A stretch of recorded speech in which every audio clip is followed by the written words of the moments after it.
तो hello friends. तो दोस्तों इस वीडियो में हम डिस्कस करेंगे कुछ बहुत ही इंपॉर्टेंट मार्केटिंग स्ट्रैटेजीज जैसे कि प्रोएक्टिव मार्केटिंग स्ट्रैटेजीज। तो इससे पहले ये समझें कि प्रोएक्टिव मार्केटिंग स्ट्रैटेजीज होती क्या है। सबसे पहले हमें समझना पड़ेगा कि कंपनीज प्रोएक्टिव मार्केटिंग स्ट्रैटेजीज को लेके ही क्यों आते हैं। तो सबसे ज्यादा जरूरी है किसी भी एक मार्केट लीडिंग कंपनी के लिए अपना मार्केट शेयर को प्रोटेक्ट करके रखना। तो जब कंपनीज ट्राई करती हैं अपने टोटल मार्केट साइज को एक्सपैंड करने के लिए, तो जो डोमिनेंट कंपनीज हैं उनके लिए एक ये जिम्मेदारी भी है कि जो उनका करंट मार्केट शेयर है वो उसको भी डिफेंड करके चले।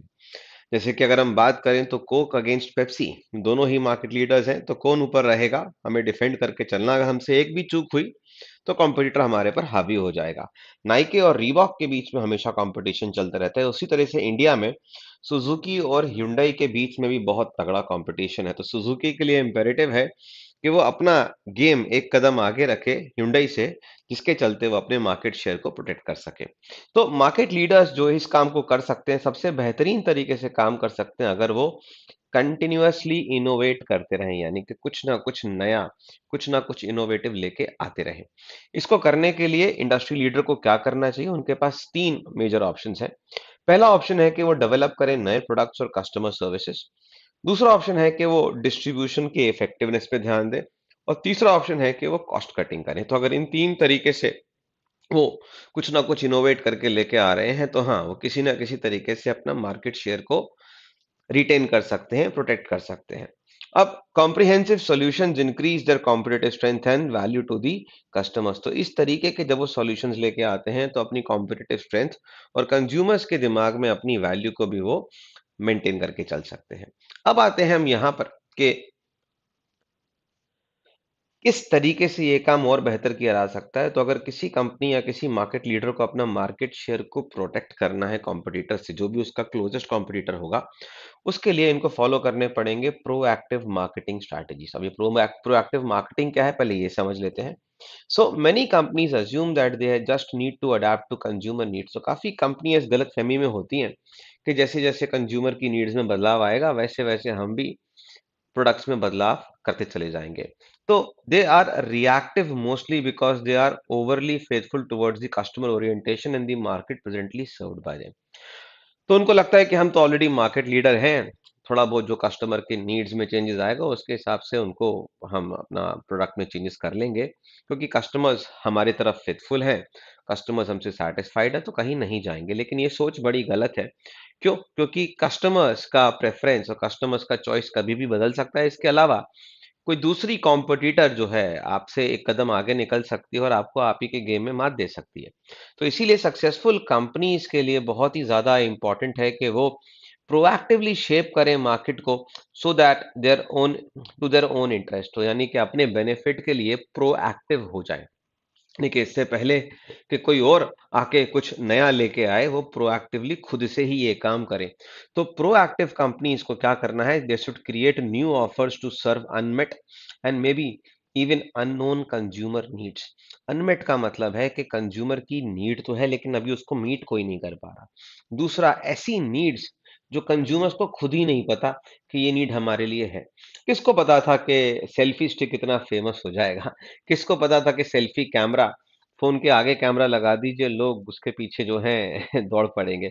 तो ऐसे नीड्स जो कंज्यूमर्स ने भी नहीं सोचे थे, लेकिन कोई अगर लेके आएगा तो एकदम से लोग उसको वेलकम करेंगे। तो तीन तरीके के प्रोएक्टिव मार्केटिंग स्ट्रैटेजीज जो हैं आपके एसओ के एग्जाम में पूछे जाते हैं, ध्यान से देखें। तो सबसे पहला जो स्ट्रैटेजी है that is a responsive marketing strategy. जी हाँ, रिस्पॉन्सिव। अब यहाँ पर रिस्पॉन्सिव मार्केट स्ट्रैटेजी का मतलब है कि बाकियों से पहले आप सबसे पहले रिस्पॉन्ड करें मार्केट के रिक्वायरमेंट्स को लेकर। तो एक रिस्पॉन्सिव मार्केटियर क्या करता है, वो स्टेटेड नीड्स को आइडेंटिफाई करता है सबसे पहले और इन नीड्स को भर देता है। एग्जाम्पल के तौर पे जब टाटा अपनी इंडिका गाड़ी लेके आई थी तो उसने ये रियलाइज किया कि लोगों को तो बड़ी कार भी चाहिए होती है, थ्री बॉक्स सेडान। तो उसने क्या किया, अपनी इंडिका में थोड़ा सा फेर बदल करके 2002 में इंडिगो लॉन्च कर दी।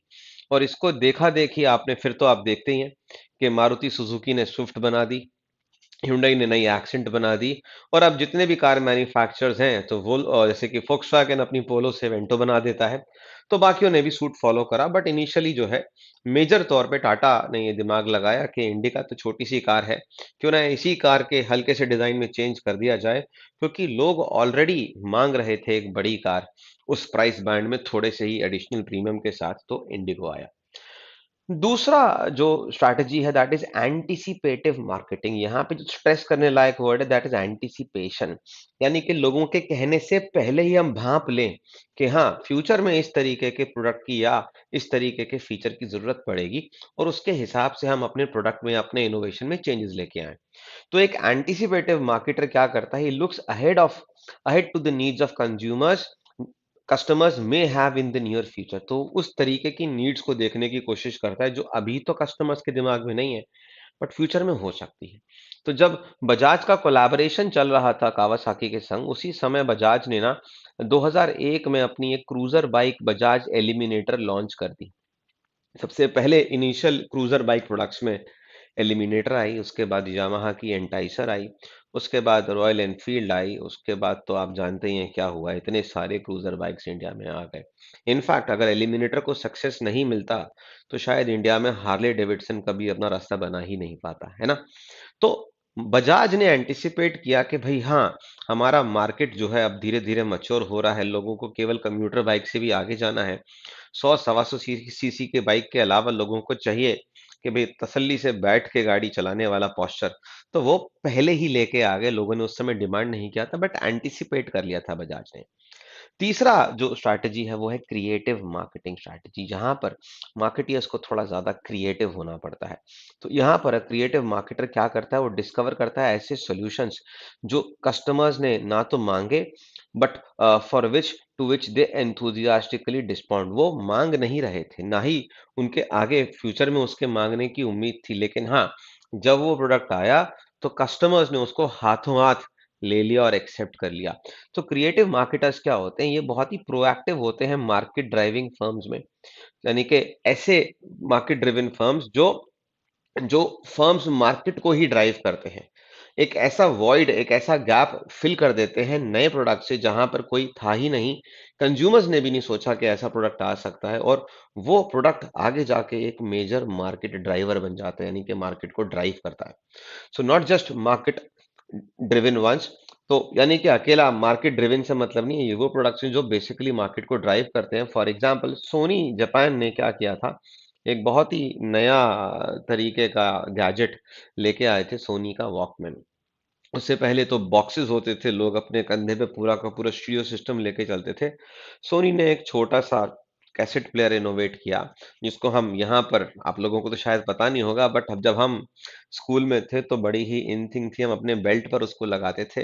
एक छोटा सा कैसेट उसके अंदर फंसाते थे, चार उसके अंदर पेंसिल सेल डलते थे, और एक लोहे का या स्टील का तार होता था, दो यहाँ पे हेडफोन्स होते थे छोटे छोटे, और और जैक होता था 3.5 mm का, हम लोग उसको लगाते थे और बड़े तसल्ली से कैसेट्स को सुनते थे।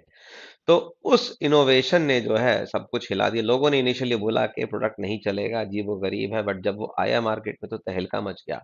उसके बाद उस कांसेप्ट से इंस्पिरेशन लेके आपने देखा आईपॉड ने आईपॉड ले आए, एप्पल आईपॉड लेके आया, आईपॉड शफल लेके आया, और उसके बाद तो आप जानते ही हैं कि चलते-चलते म्यूजिक आज की डेट में हमारे पास फ़ोन में भी वही कांसेप्ट मोर और लेस आ गया।